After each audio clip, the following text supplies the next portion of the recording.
Hi students, welcome to Jayadev Academy. ఈరోజు మనం ఈ క్లాస్లో వచ్చేసరికి ఏదైతే 25th జూలై యొక్క ఇంపార్టెంట్ కరెంట్ అఫైర్స్ని డిస్కస్ చేయబోతున్నాం. సో ఈరోజు ఇంపార్టెంట్ కరెంట్ అఫైర్స్ని డిస్కస్ చేసే ముందు ఆల్రెడీ ప్రీవియస్ క్లాసెస్లో కొన్ని కరెంట్ అఫైర్స్ అనేది డిస్కస్ చేశాను కదా. సో దాని నుంచి కొన్ని క్వశ్చన్స్ అనేది ఇక్కడ ఇవ్వటం జరిగింది. సో వాటిని ఆన్సర్ చేయడానికి ట్రై చేయండి.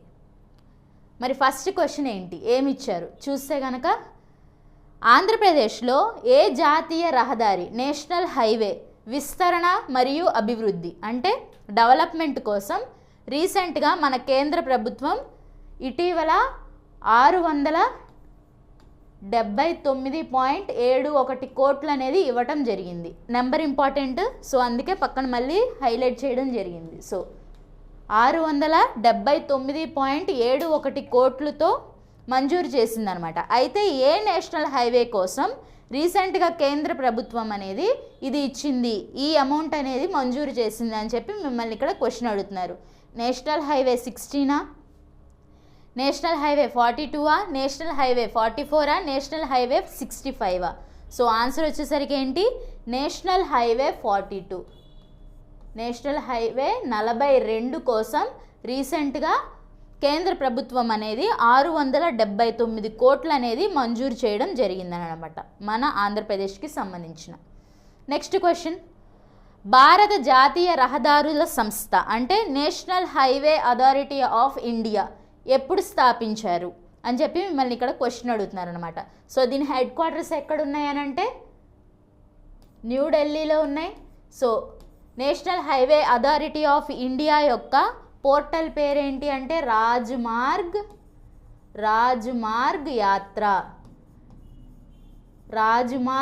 యాత్ర. రీసెంట్గా ఏదైతే టోల్ ప్లాజాస్ దగ్గర ఫాస్టాగ్ సిస్టమ్ అనేది లాంచ్ చేయడం జరిగింది.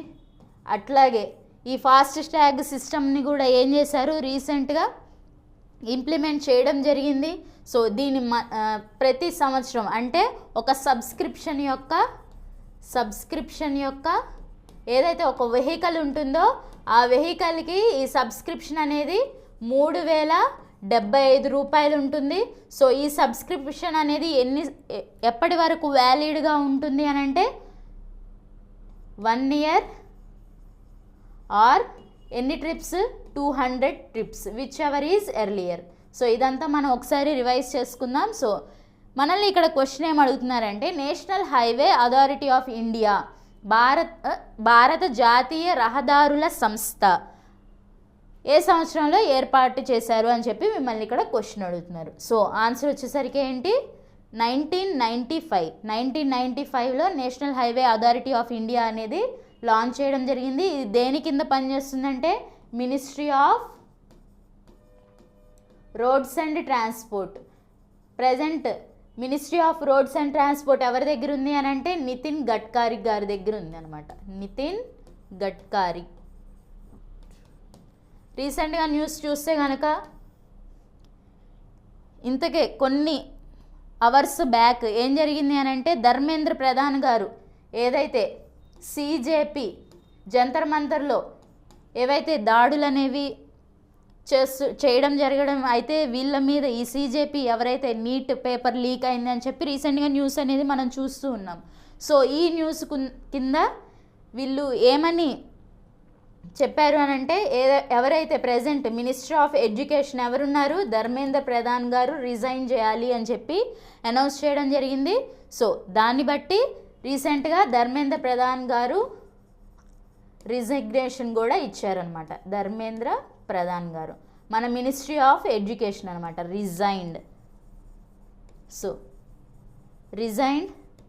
సిజేపీ పార్టీ వాళ్ళు ఏవైతే ధర్నాలు ఇవన్నీ చేస్తుంటే అక్కడ ఏదైతే ఢిల్లీలో ఆర్మీ వాళ్ళు రావటం కానీ పోలీసులు వాళ్ళు రావటం కానీ వాళ్ళ మీద దాడులు చేయడం కానీ ఇటువంటివి మనం చాలా న్యూస్ అనేది చూడటం జరిగింది. సో ఏవైతే వీళ్ళు చేశారో ఈ సిజేపీ పార్టీ వాళ్ళు రీసెంట్గా మినిస్ట్రీ ఆఫ్ ఏదైతే నీట్ పేపర్ లీక్ కేసు ఏదైతే ఉందో దీని కింద ఎవరైతే మన మినిస్ట్రీ ఆఫ్ ఎడ్యుకేషన్ అనేది రిజైన్ చేయాలి అని చెప్పి చెప్పడం జరిగింది. సో దాన్ని బట్టే రీసెంట్గా మన మినిస్ట్రీ ఆఫ్ ఎడ్యుకేషన్ కూడా రిజైన్ చేశారు, తన రిజిగ్నేషన్ని కూడా ఇవ్వటం జరిగిందనమాట. నెక్స్ట్, భారతదేశంలో ప్రతి సంవత్సరం అంటే ఎవ్రీ ఇయర్ ఏ తేదీన ఆదాయపు పన్ను దినోత్సవం, income tax day, Aayakar Diwas అని పిలుస్తారు. ఏమని పిలుస్తారు? ఆయకర్ దివాస్. తెలుగులో వచ్చేసరికి ఆదాయపు పన్ను దినోత్సవం, income tax day. Income tax day ఎప్పుడు జరుపుకుంటారు అని చెప్తే కనుక సో ఆన్సర్ వచ్చేసరికి ఎప్పుడు 24 July.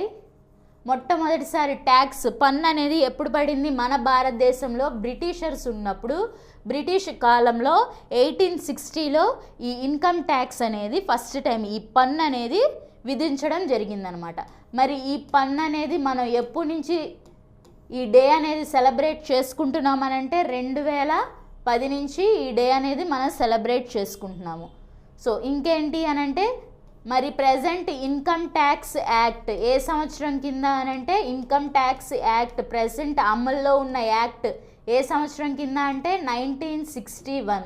Year important, 1961.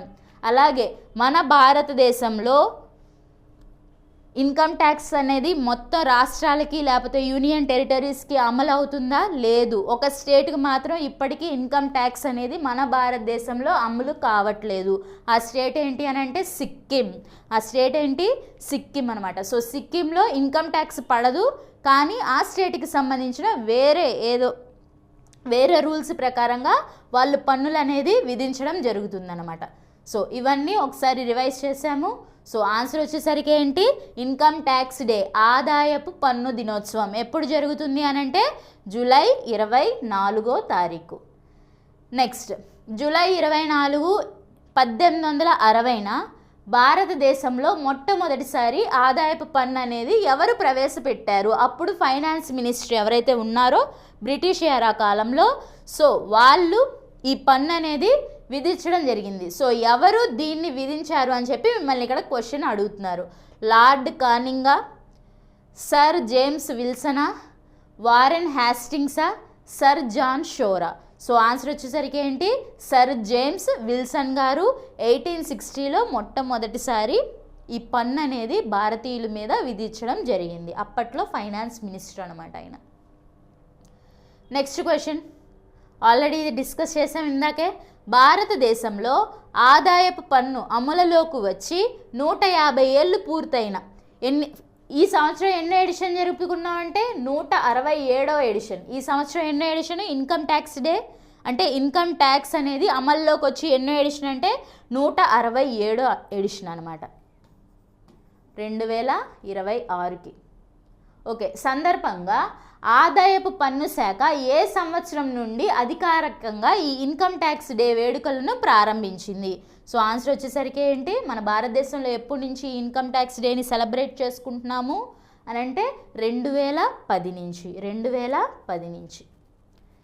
Next news, రీసెంట్గా ఆంధ్రప్రదేశ్లో అడవి ఏనుగులు సమస్యను అదుపు చేయడానికి పంపే ముందు అమరావతి, మంగళగిరి క్యాంపు కార్యాలయాల్లో ఇటీవల ఏ 2 శిక్షణ పొందిన కుంకి, వీటి పేరేంటి? కుంకి ఏనుగులని ఘన స్వాగతం లభించింది. సో వీటి పేర్లేంటి అని అడుగుతున్నారు. ఆల్రెడీ లాస్ట్ క్లాస్లో డిస్కస్ చేసాం కదా. సో వీటి పేర్లేంటి? గజేంద్ర మరియు విక్రమ, జయంత్ మరియు అభిమన్యున, వినాయక్ మరియు బలరామ, రాము మరియు కృష్ణ. సో ఆన్సర్ వచ్చేసరికి ఏంటి? జయంత్. ఈ ఏనుగుల పేర్లేంటి? జయంత్, అలాగే అభిమన్యు. అభిమన్యు. ఎలిఫెంట్ డేని ఎప్పుడు సెలబ్రేట్ చేసుకుంటాము? ఆగస్ట్ 12వ తారీఖు. మరి ప్రాజెక్ట్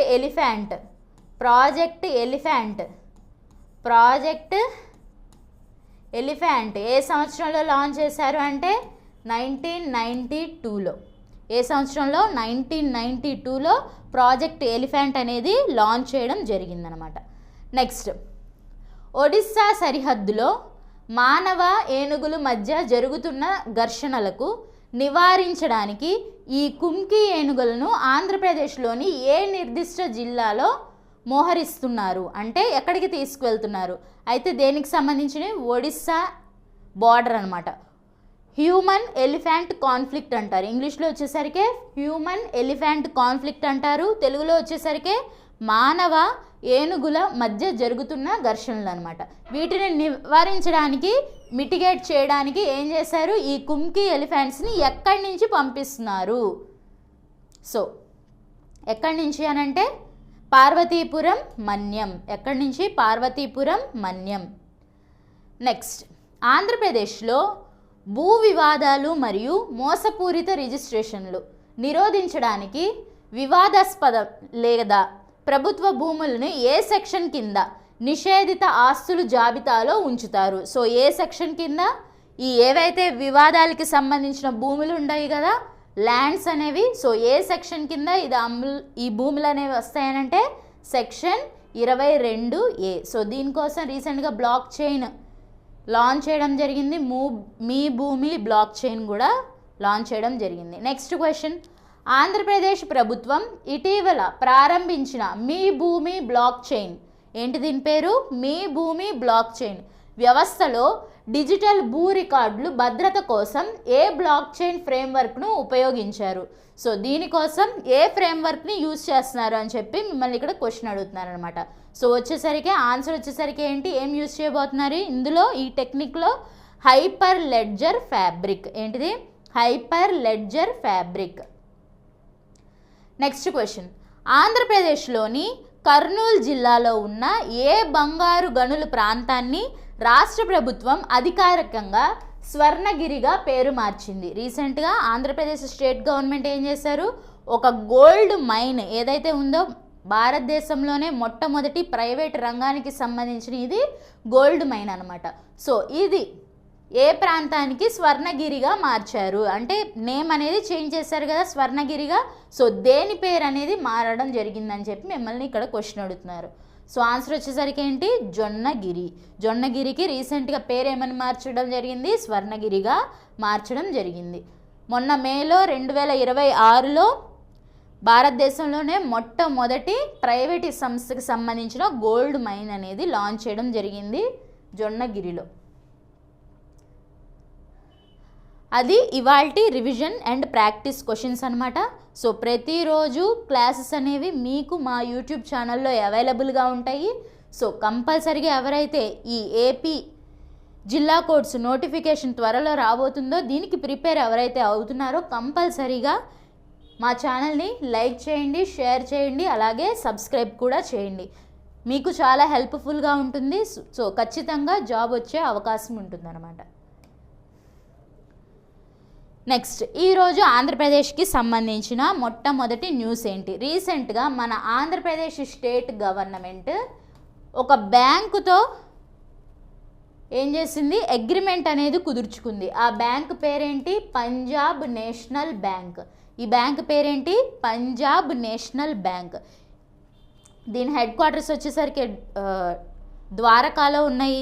సో ఈ పంజాబ్ నేషనల్ బ్యాంక్ అనేది రీసెంట్గా ఆంధ్రప్రదేశ్తో ఒక మెమరాండమ్ ఆఫ్ అండర్స్టాండింగ్ అనేది కుదుర్చుకుంది.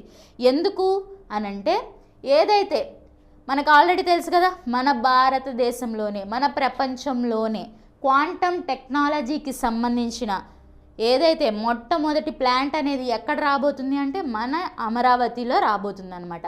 సో ఏదైతే అమరావతి ఏంటిది, Amaravati quantum valley, Amaravati quantum valley ఏదైతే ఉందో ఇక్కడ ఈ క్వాంటమ్ వ్యాలీలో ఏం చేయబోతుంది, బ్యాంక్ అనేది ఏం చేస్తుంది, లోన్స్ అనేది ఇస్తుంది అనమాట. సో ఇది క్వాంటమ్ ఫైనాన్స్ హబ్ పెట్టబోతుంది అనమాట. ఎక్కడ, అమరావతి క్వాంటమ్ వ్యాలీలో ఏం లాంచ్ చేయబోతుంది, క్వాంటమ్ ఫైనాన్స్ హబ్ అనేది. ఏ బ్యాంక్ మొట్టమొదటిసారి, ఏ బ్యాంకు, పంజాబ్ నేషనల్ బ్యాంక్. ఇక్కడ బ్యాంకు పేరు ఇంపార్టెంట్. దేనికోసం, మొట్టమొదటిసారి అంటున్నాం కాబట్టి, భారతదేశంలో మొట్టమొదటిసారి అంటున్నాం కాబట్టి చాలా చాలా ఇంపార్టెంట్. ఆల్రెడీ క్వాంటమ్ వ్యాలీ గురించి మనం రీసెంట్గా చదివాము. సో దానికి సంబంధించింది మళ్ళీ ఇంకో న్యూస్ అనేది రీసెంట్గా రావటం జరిగింది. So Amaravati quantum computing centre ఎక్కడ లాంచ్ చేశారో, అమరావతిలో. సో మన చంద్రబాబు నాయుడు గారు ఇనాగరేట్ చేయడం జరిగింది.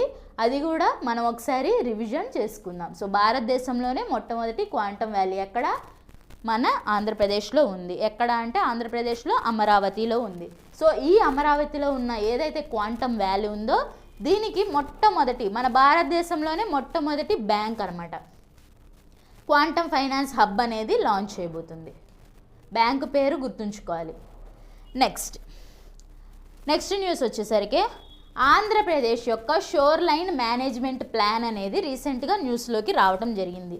ఏంటి అసలు ఈ షోర్ లైన్ అంటే ఏంటి? ఏదైతే ఇక్కడ కనిపిస్తుంది కదా ఇదంతా సముద్రం, ఇది మొత్తం కోస్టల్ ఏదైతే బార్డర్ ఉందో మరి మన ఏపీకి సంబంధించిన షోర్ లైన్ బార్డర్ లెంత్ ఎంత ఉంది మన ఏపీకి చూస్తే కనుక 1027 కిలోమీటర్స్. అయితే ఈ బార్డర్ కరెక్ట్గా ఉందా లేకపోతే ఏదన్నా ఎరోజన్ వల్ల సాయిల్ ఎరోజన్ వల్ల కానీ లేకపోతే ఈ వేవ్స్ వల్ల కానీ టైడ్స్ వల్ల కానీ ఏవైనా మార్పులు జరిగినాయా లేకపోతే ఇంకా ఏమన్నా యాడ్ అవుతాయా అని చెప్పి మొత్తం చెక్ చేయడానికి దేన్ని మన ఆంధ్రప్రదేశ్లో ఉన్న ఏదైతే కోస్టల్ లైన్ ఉందో ఇక్కడ మొత్తం ప్రొటెక్షన్ అనేది లాంచ్ చేయాలి అని అంటే ఫస్ట్ ఏం చేయాలి? సర్వే అనేది లాంచ్ చేయాలి. సో ఆంధ్రప్రదేశ్ స్టేట్ గవర్నమెంట్ రీసెంట్గా ఏదైతే ఈ షోర్ లైన్ ఉందో దీనికోసం ఒక ప్లాన్ అనేది వేయటం జరిగింది. సో దీన్ని ఏం చేయాలి? ప్రొటెక్ట్ చేయాలి. అదే మెయిన్ ఎయిమ్. మరి ఒక షోర్ లైన్ అనేది దేనివల్ల అంటే మేనేజ్మెంట్ ప్లాను మ్యాపింగ్ ఫస్ట్ ఏం చేయాలి? మ్యాపింగ్ చేయాలి. ఎక్కడ ఏ ఏరియాస్లో ఎక్కువగా ఈ ఎరోజన్ అనేది జరుగుతుంది. ఎరోజన్ అంటే అర్థం ఏంటి? గాలుల వల్ల కానీ లేకపోతే అలల వల్ల కానీ అక్కడున్న ఇసుక మొత్తం ఎరోజన్ అంటే కిందకి వెళ్ళిపోవడం, అక్కడి నుంచి గాలి ద్వారా ఇసుక అనేది వెళ్ళిపోవడం లేకపోతే ఏదన్నా వాటర్ ద్వారా వేవ్స్ ద్వారా అక్కడున్న ఇసుక మొత్తం ఏమవుతుంది? మట్టి మొత్తం వెళ్ళిపోవడం అనమాట. సో దీనివల్ల ఏమవుతుంది? కోస్టల్ లైన్ ఏదైతే ఉందో అదంతా తగ్గిపోతుంది అనమాట. దాన్ని ఎరోజన్ అంటారు. సో మరి ఈ ఎరోజన్ కోసం ఏ సంస్థ రీసెంట్గా ఆంధ్రప్రదేశ్ గవర్నమెంట్తో కొలాబరేట్ అయ్యి ఈ మ్యాపింగ్ అనేది చేయబోతుంది. సో చూస్తే కనుక ఆల్రెడీ 1992 నుంచి ఎప్పటి నుంచి 1990 నుంచి ఏదైతే 2022 వరకు ఎప్పటి వరకు 1990 నుంచి 2022 వరకు ఏదైతే టైం పీరియడ్ ఉందో ఇక్కడ ఈ టైం పీరియడ్ డేటాని యూజ్ చేసుకొని మరి డేటా అంటే ఎలా వస్తుంది? ఏవైతే శాటిలైట్స్ ఉంటాయి కదా పైన శాటిలైట్స్ ఉంటాయి కదా ఆ శాటిలైట్స్ ఇమేజెస్ ద్వారా కానీ స్టేబుల్ షోర్ లైన్ అనేది అలాగే ఉందా లేకపోతే ఇంకా పెరిగిందా లేకపోతే తగ్గిందా ఇవన్నీ చూడటం జరుగుతుందన్నమాట. అయితే ఈ ప్రక్రియ చేసేది ఎవరు? ఎన్సిసిఆర్ అంటే అర్థం ఏంటి? National centre for council research. NCCR అంటే అర్థం ఏంటి? National centre for council research అనమాట. సో వీటి వల్ల ఏవైతే ఈ షోర్ లైన్స్ ఉన్నాయో management plan to protect areas affected by shoreline changes అనమాట. సో ఏవైతే ఏరియాస్ ఉంటాయో వాటిని ప్రొటెక్ట్ చేయాలి, అలాగే మ్యాపింగ్ చేయాలి. బట్ ఫస్ట్ వాటిని ప్రొటెక్ట్ చేయాలంటే ఫస్ట్ ఏం చేయాలి? వాటిని గుర్తించాలి. మరి ఎలా గుర్తిస్తారు? ఈ డేటా ప్రకారంగా గుర్తించడం జరుగుతుందన్నమాట. మరి ఈ డేటా అంతా ఎవరిస్తారు? ఎన్సిసిఆర్ ఇస్తుంది. ఎన్సిసిఆర్ అంటే ఫుల్ ఫామ్ ఏంటి? National centre for coastal research. National centre for coastal research. మరి కోస్టల్ ఎరోజన్ అంటే అర్థం ఏంటి? ఆల్రెడీ చెప్పాను కదా, ఏవైతే అలలు ఉంటాయో సముద్రంలో వచ్చే అలలు కానీ కరెంట్స్ కానీ వీటి వల్ల ఏమవుతుంది? అక్కడున్న ఏదైతే ల్యాండ్ ఉంటుందో ఆ ల్యాండ్ మొత్తం ఏమవుతుంది? వచ్చేస్తుంది అనమాట, సముద్రంలోకి కలిసిపోతుంది. సో దీనివల్ల రోడ్స్ కానీ పోర్ట్లు కానీ ఏవైతే ఉన్నాయో బీచెస్ ఇవన్నీ ఎఫెక్ట్ అవుతాయి అనమాట. దీనివల్ల ఏంటి అని అంటే అవి ఎఫెక్ట్ అవుతాయి. దాన్ని ఏమంటారు? ఎరోజన్ అంటారు, కోస్టల్ ఎరోజన్ అంటారు. మరి ఎక్రీషన్ అంటే అర్థం ఏంటి? అంటే ఏవైనా పెద్ద పెద్దవి ఏవైనా సెడిమెంట్స్ ఉంటాయి కదా, సో రివర్ మౌత్స్ కానీ బీచ్ ప్రొఫైల్స్ కానీ ఇప్పుడు ఫర్ సపోజ్ ఏదన్నా ఒక వ్యూ ఉందనుకోండి, ఆ రాళ్ళు కానీ లేకపోతే ఏదన్నా కొండల టైప్లో ఏదన్నా వ్యూస్ కానీ ఇటువంటివి ఏవైతే ఎన్విరాన్మెంట్కి సంబంధించిన బీచ్ ప్రొఫైల్స్ ఉంటాయో ఈ ఎకోసిస్టమ్స్ని ప్రొటెక్ట్ చేయడానికి. అట్లాగే స్టేబుల్ షోర్ లైన్ అంటే మన షోర్ లైన్ అనేది తగ్గకుండా ఎంత ఉంది? 1027 కిలోమీటర్స్ అంతే కదా, 1027 కిలోమీటర్స్ షోర్ లైన్ని తగ్గకుండా ఇంకా ఇంప్రూవ్ చేయాలి అంటే ఫిషింగ్ విలేజెస్ ఏవైతే ఉంటాయో చేపలు పట్టే ప్లేస్లు, అలాగే పోర్ట్స్, రివర్ మౌత్స్, అలాగే మ్యాంగ్రూవ్స్. రివర్ మౌత్స్ అంటే అర్థం ఏంటి? ఏవైతే మనందరికీ తెలుసు, ఏవైతే నదుల్లో ఉన్న నీరు మొత్తం వచ్చి ఎక్కడ కలుస్తాయి? సముద్రంలో కలుస్తాయి అనమాట, అవే రివర్ మౌత్స్ అంటే. Next mangroves and coastal settlements, ఏవైతే మన సీషోర్ కోస్టల్ లైన్లో ఉన్నాయో వీటన్నిటినీ ప్రొటెక్ట్ చేయడమే దీని యొక్క మెయిన్ ఎయిమ్. ఫస్ట్ ప్రొటెక్ట్ చేయాలంటే ఫస్ట్ మనకి ఏం కావాలి? డేటా కావాలి. సో ఆ డేటా ఎవరిస్తున్నారని చెప్పాను? ఎన్సీసీఆర్. అయితే ఈ డేటా ప్రకారంగా ఆల్రెడీ 1990 నుంచి, ఏ సంవత్సరం నుంచి అని చెప్పాను? 1990 నుంచి 2022 వరకు డేటా అనేది రాబోతుందని చెప్పాం కదా. మరి ఏవైతే ఎక్కువగా వరస్ట్గా అంటే ఎక్కువగా సాయిల్ ఎరోజన్, కోస్ట్ ఎరోజన్ అయిన డిస్టిక్ ఏది? మన ఆంధ్రప్రదేశ్లో కోస్టల్ ఎరోజన్ అయిన డిస్టిక్ ఏది? 52%, అంటే అప్రాక్సిమేట్లీ 53% ఏమైపోయింది? ఎరోజన్ అయింది. ఎక్కడ? ఏ ప్రాంతంలో అంటే కాకినాడ. సో చాలా చాలా ఇంపార్టెంట్. ఎక్కువగా ఈ షోర్ లైన్ చేంజ్ వల్ల ఎవరు ఎఫెక్ట్ అయ్యారు? ఎక్కువగా ఎఫెక్ట్ అయింది ఏంటి? ఎరోజన్ వల్ల కాకినాడ. సెకండ్ పొజిషన్లో ఎవరున్నారు? వెస్ట్ గోదావరి. థర్డ్ పొజిషన్లో కృష్ణా. 4వ పొజిషన్లో శ్రీకాకుళం. 5వ పొజిషన్లో విశాఖపట్నం. సో ఏవైతే ఎరోజన్ ఉన్నాయో ఈ పర్సంటేజ్ చేంజ్ అనమాట. అంటే ఇంతవరకు భూమి అనేది అక్కడ ఏదైతే కోస్టల్ ఏరియా ఉందో అదంట ఎరోజన్ అయిపోయిందంట. సో కాకినాడ చాలా చాలా ఇంపార్టెంట్. ఒక డేటా అనేది ఇవ్వటం జరిగింది. సో ఈ డేటాని మనం కంపల్సరీగా గుర్తుంచుకోవాలి. నెక్స్ట్, మరి national centre for coastal research అనేది న్యూస్లోకి వచ్చిందని చెప్పాం కదా, ఇదే డేటా ఇస్తుందని చెప్పాం కదా. మరి ఇది ఎప్పుడు ఫామ్ అయింది అని అంటే 1998లో ఫామ్ అయింది. దీని హెడ్ క్వార్టర్స్ ఎక్కడున్నాయి? చెన్నై, తమిళనాడులో ఉందన్నమాట. సో చాలా చాలా ఇంపార్టెంట్ న్యూస్ అనేది మనం డిస్కస్ చేయడం జరిగింది. సో కాకినాడ టాప్లో ఉంది, ఎందులో? కోస్టల్ ఎరోజన్లో అనమాట. నెక్స్ట్ న్యూస్ చూస్తే కనుక మన ఇండియన్ రైల్వేస్ అనేది ప్రపంచవ్యాప్తంగా ఎలక్ట్రిఫైడ్ చేసిన 2వ పొజిషన్లో ఉందన్నమాట. సో ఏదైతే ఎలక్ట్రిఫికేషన్ అంటాం కదా, మరి టాప్ పొజిషన్లో ఎవరున్నారు? స్విట్జర్లాండ్. టాప్ పొజిషన్లో ఎవరున్నారు? స్విట్జర్లాండ్లో ఏవైతే రైల్వేస్ ఉన్నాయో ఇది 100% ఏంటి? ఎలక్ట్రిఫైడ్ కంట్రీ అనమాట. 2వ పొజిషన్లో ఎవరున్నారని చెప్పాను? ఇండియా మరి ఎంత శాతం ఎలక్ట్రిఫికేషన్ అనేది పూర్తి చేసింది అంటే 99.6%. నెక్స్ట్ 3వ పొజిషన్లో ఎవరున్నారు? చైనా. ఇది వచ్చేసరికి 82%తో 3వ పొజిషన్లో ఉంది. 4వ పొజిషన్తో వచ్చేసరికి స్పెయిన్ ఉంది. 4వ పొజిషన్లో ఎవరున్నారు? స్పెయిన్ ఉంది. 5th కంట్రీ వచ్చేసరికి జపాన్. సో మనం ఈ 5 కంట్రీస్ అనేది గుర్తుంచుకోవాలి. ఎక్కువగా మన ఇండియా యొక్క డేటా మీద ఎక్కువగా కాన్సన్ట్రేట్ చేయాలి. ప్రపంచంలోనే 2వ స్థానంలో ఉంది ఇండియా.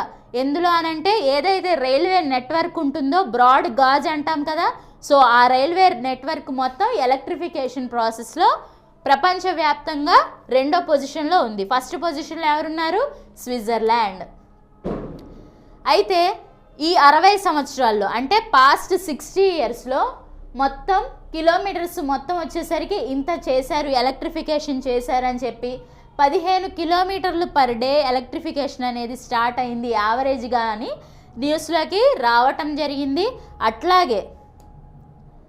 అట్లాగే చూస్తే కనుక ఇంతకుముందు డీజిల్ వాడే ట్రైన్స్ అనమాట, ఇప్పుడు అన్నీ ఎట్లా రన్ అవుతున్నాయి? ఎలక్ట్రిఫికేషన్తో రన్ అవుతుంది. మరి ఎన్ని కిలోమీటర్లు అంటే మొత్తం మన రైల్వే వచ్చేసరికి 70,271 కిలోమీటర్లు. ఎంత? 70,271 కిలోమీటర్లు. ఇందులో ఎలక్ట్రిక్ అయింది అంతే. ఎన్ని కిలోమీటర్లు అంట? 70,002. మరి మిగిలిపోయిందంట 269 కిలోమీటర్లు ఇంకా చేయాల్సి ఉందన్నమాట. సో 100% ఎలక్ట్రిఫికేషన్ అవ్వటానికి ఇంకా ఎన్ని కిలోమీటర్స్ ఉంది అని అంటే 269 కిలోమీటర్స్ అనమాట. డేటా అనేది గుర్తుంచుకోవాలి. నెక్స్ట్, ఇండియన్ రైల్వేస్ ఎప్పుడు ఫామ్ అయినాయి? 1853. సో సతీష్ గారు రైల్వే బోర్డుకి హెడ్గా పనిచేస్తున్నారు. మరి ఇండియన్ రైల్వేస్ యొక్క హెడ్ క్వార్టర్స్ ఎక్కడ ఉన్నాయి? న్యూఢిల్లీలో ఉన్నాయి. మన మినిస్ట్రీ ఆఫ్ రైల్వేస్ ఎవరి దగ్గర ఉంది అని అంటే అశ్విని వైష్ణవ్ గారి దగ్గర ఉందన్నమాట. Next news, sports persons in news. మళ్ళీ వైభవ్ సూర్యవంశీ గారు ఇంకో రికార్డ్ అనేది క్రియేట్ చేయడం జరిగింది. ఏంటి ఈ రికార్డ్ అని అంటే, ఇప్పుడు ఏ గేమ్స్ జరుగుతున్నాయి? మొన్న రీసెంట్గా ఇండియాకి అలాగే జింబాబ్వే జరిగిన T20 ఇంటర్నేషనల్లో, ఇందులో గేమ్స్ వచ్చేసరికి T20 ఇంటర్నేషనల్లో వైభవ్ సూర్యవంశీ గారు ఇంకో రికార్డ్ అనేది క్రియేట్ చేయడం జరిగింది. సో ఈయన ఏజ్ వచ్చేసరికి 15 years 118 days. ఎంత? 15 years 118 days. అయితే ఈయన ఏం రికార్డ్ క్రియేట్ చేశారంటే, యంగెస్ట్ పర్సన్ ఒక T20 ఇంటర్నేషనల్లో హాఫ్ సెంచరీ అనేది క్రియేట్ చేశారనమాట. అంటే 50+ రన్స్ అనేవి క్రియేట్ చేయడం జరిగింది. సో దేని మీద? జింబాబ్వే మీద అనమాట. సో చాలా ఇంపార్టెంట్. రీసెంట్గా వైభవ్ సూర్యవంశీ గారు ఇంకో రికార్డు కూడా చేయడం జరిగింది. ఆల్రెడీ ఓడిఐలో సచిన్ టెండూల్కర్ గారి రికార్డు కూడా బ్రేక్ చేయడం జరిగింది. నెక్స్ట్, నాడా. నాడా అంటే అర్థం ఏంటి? National anti doping agency. National anti doping agency. National anti doping agency ఇది ఎప్పుడు ఫామ్ అయింది? 2005లో ఫామ్ అయింది. నాడా అనేది ఎప్పుడు ఫామ్ అయింది? 2005లో ఫామ్ అయింది. దీని హెడ్ క్వార్టర్స్ ఎక్కడున్నాయి? న్యూఢిల్లీలో ఉన్నాయి. సో ఈ నాడా అనేది రీసెంట్గా ఏవైతే కామన్వెల్త్ గేమ్స్ జరగబోతున్నాయి కదా, ఎక్కడ? 2026కు సంబంధించిన కామన్వెల్త్ గేమ్స్ ఎక్కడ జరగబోతున్నాయి? ఆల్రెడీ లాస్ట్ క్లాసెస్లో డిస్కస్ చేశాము. గ్లాస్గో, స్కాట్లాండ్లో జరుగుతున్నాయి ప్రజెంట్. ఇది ఎన్నో ఎడిషన్? 23వ ఎడిషన్. అయితే ఈ నాడా అనేది రీసెంట్గా ఎవరైతే మన ఇండియాకి సంబంధించిన జూడో ఆడే ఆయన అరుణ్ కుమార్ గారు, ఈయన పేరేంటి? అరుణ్ కుమార్ గారు. ఈయన ఏ గేమ్ ఆడతారు? జూడో. జూడో అంటే ఏంటి? ఇది ఒక మార్షల్ ఆర్ట్స్ అనమాట, జపాన్కి సంబంధించిన మార్షల్ ఆర్ట్స్. అయితే ఈ అరుణ్ కుమార్ గారిని రీసెంట్గా ఏం చేసింది? సస్పెండ్ చేసింది అనమాట. ఎవరు? నాడా, నేషనల్ యాంటీ డోపింగ్ ఏజెన్సీ. అదే వాడా హెడ్ క్వార్టర్స్ ఎక్కడున్నాయి? క్యూబెక్, మానిట్రియల్, కెనడాలో ఉన్నాయన్నమాట. సో వాడా వచ్చేసరికి వరల్డ్ యాంటీ డోపింగ్ ఏజెన్సీ యొక్క హెడ్ క్వార్టర్స్ క్యూబెక్ ఎక్కడుంది? కెనడా ఆర్ మానిట్రియల్ అని కూడా అనొచ్చు అనమాట. సో రీసెంట్గా ఈయన ఇందుకని న్యూస్లోకి రావటం జరిగిందనమాట. అవండి ఇవాల్టి ఇంపార్టెంట్ కరెంట్ అఫైర్స్. మళ్ళీ నెక్స్ట్ క్లాస్లో మరిన్ని ఇంపార్టెంట్ కరెంట్ అఫైర్స్ని డిస్కస్ చేద్దాం. Please like, share and subscribe to our channel. Thank you.